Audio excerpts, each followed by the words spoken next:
Hey everyone, it's Jonathan here, founder of Driving Academy, and today I'm going to give you 5 of the biggest red flags you have to be aware of before choosing the trucking company you want to work for. So, assuming that you get your CDL license from the best truck driving school in the country, we do offer lifetime job placement, but even if you don't come to our school, you're going to need to find a job. And in this video, we're going to give you the 5 main things that you should be checking for when it comes to red flags on a company to choose from. We've all heard of red flags when it comes to relationships, right? But the same thing is going to be happening and having to be aware of when it comes to actually picking the company you want to spend a few years with at least, right? That being said, you want to wait all the way to the end. The 5th red flag is probably the most important one. It can cost you the most money if you're not watching out for it. So let's get started. All right, so red flag number 1 is going to be unrealistic promises. So just as if you were dating a guy or a girl and all of a sudden they started giving you all these promises right from the beginning, you'd probably be like, should I really trust you? Should I not? What's really going on here? Same thing happens when it comes to trucking or any kind of career in general, right? So if somebody's telling you that you're going to be a millionaire within a year, run far, far away, right? If somebody's telling you, hey, I can get you to $200,000 a year just as a driver your first year, then you have to be careful. Now, what are realistic expectations? Realistic expectations for somebody coming right out of school with no experience, you're talking anywhere from like the $50,000 to $75,000 range, right? If you do have experience, then of course that range can get a lot higher if you're jumping around and you're kind of upgrading your experience level. But if you start hearing things like, hey, you're going to be making so much money. Hey, you're going to be home pretty much all the time. You just have to drive 1 time per week and you can still make this amount of money. Or hey, we're going to give you a brand new truck every single month simply because our company is growing so much. Go through kind of like that BS meter that everyone's built with and really kind of see exactly if it's too good to be true, it might, right? And the easiest thing to do if you start saying that maybe there's unrealistic promises that are being made, just ask for some proof, because if they're willing to put a promise there, that they're willing to advertise something, they should be able to back it up, and that's just the law. So if they're starting unrealistic promises, make sure you ask for some proof to help you out. The red flag number 2 when it comes to picking your trucking company is going to be poor safety record. So every company out there actually has a safety record attached to it. And a quick way to do it is actually just search up Safer Score on Google, and then it's actually going to pull up a web page, and that web page you get to put in the company name, or even better is the MC number. So go through the interview, kind of go through the process as you're making your decision on which company you want to work for. Check out the companies that actually have the higher Safer Scores, right? Or the better Safer Scores, I should say. That being said, why is that even important? If you have access to the Safer Score just as a normal individual, imagine what the DOT has access to, right? And what is the job of the cops and the DOT? It's to make sure that our roads stay safe, and of course they have to generate income for the local municipalities. That being said, if you work with a company that has a low Safer Score and it has a very poor driving history, that usually means that there might be a systematic problem going on, and it's just going to open you up when it comes to actually driving those trucks. They're going to run the plates, they're going to see the MC number. Oh, this has a very poor Safer Score. As a cop, now it's going to be a lot easier for me just to pull you over, do a quick DOT inspection, most likely knowing that something's going to be wrong, so I can actually start filling up my quota and making sure that I have enough money coming into my municipality simply because of that. So if you do work with a company that has a bad safety rating, there's 2 main things you got to watch out for. 1, maybe the equipment's not going to be up to standard, up to snuff, and 2, you're probably going to get pulled over a lot more than if you were working with a company that has an immaculate safety rating itself. Red flag number 3, lack of transparency. So if all of a sudden you are going into this interview and it's like a small little office, or maybe you're going into somebody's house to interview or anything like that, you want to make sure that you're asking for some questions. So if they're trying to be too shady and they're trying to hold things back, you definitely want to be aware. If you don't see any trucks around, then how are they going to actually put you into a truck, right? So if all of a sudden you're actually interviewing for a trucking company, you want to go check out the trucks, or maybe you're in the yard or whatever it is. Hey, where do you guys keep your trucks?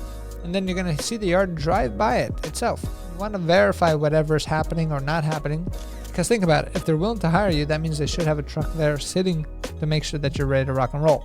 If people are starting to kind of hold things back, great questions to ask would be like, okay, where do you have your trucks? What type of trucks do you actually have? What's the most amount of money that somebody's made in this company? how often does that individual work, right? Because at the end of the day, when you really think about it, that's not a crazy question to ask, because they want to make sure that they are duplicating their top people in their company, and their top people in the company are making a lot of money. So if you figure out exactly how much money that person is making, you find out exactly what that person is doing to make that money, then you could just duplicate the results and the company will love it. Because in order for you to get paid more, the company you're working for will have to make more money off of you, and that is how they afford to pay you more. So if you're asking questions like that and they're kind of being shady and they kind of don't want to give you the right answer, they're probably not the best company to go for, simply because of lack of transparency, right? So at minimum, you're going to want to ask those type of questions to see exactly who you're going to be working for, because at the end of the day, it is you inside the truck for most of the time, but you are going to have a support system underneath you where you want to make sure that your job is secure. They're not going to be doing anything shady while you're driving and working your butt off, because I've heard a lot of different horror stories out there where the driver's just focusing on being the driver, but there's a lot of shady things happening in the background, and all of a sudden the driver goes 2, 3, 4, 5, 6 weeks without getting paid simply because there's not enough money coming into the account, right? So make sure that you are checking all those things out, asking the proper questions. Interviewing is going to be a two-way street. They're asking you questions, but you also have to ask them. Remember, once you get your CDL license, you become super valuable in the marketplace. So you're going to have companies begging for you to work for them. You don't have to accept the very first offer that you do get. Red flag number 4 is going to be the high turnover rate. So what does turnover actually mean? So turnover actually means the ability to turn employees over, which most likely means either a lot of people are quitting or people are getting fired. So the higher the turnover rate simply means the more people quit and the more people get fired from that company itself. Now, this is a tricky one because you don't want to know the overall number. You want to know what the percentage actually is. Because if you have a huge company that has 20,000 drivers and all of a sudden you have a 10% turnover rate, that means 2,000 drivers are always going in and out of the company. And when you hear, hey, our turnover rate is 2,000 employees, you're going to think, wow, that's insane. That company must be terrible if 2,000 people don't want to work for them. But that being said, it's only a small percentage of their overall fleet. However, if you have a company that is only like 10 drivers and all of a sudden 5 of them are turning over, 5 driver turnover sounds a lot nicer than a 2,000 driver turnover. However, that's a 50% turnover rate for a very small company.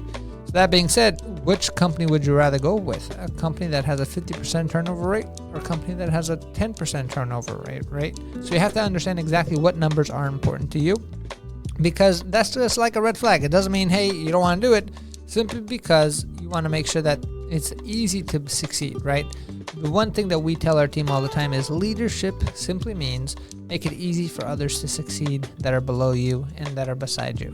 And if a company can't make it easy to succeed and grow within the organization itself, you're going to start seeing things like turnover as well, and that might be not the place that you want to go.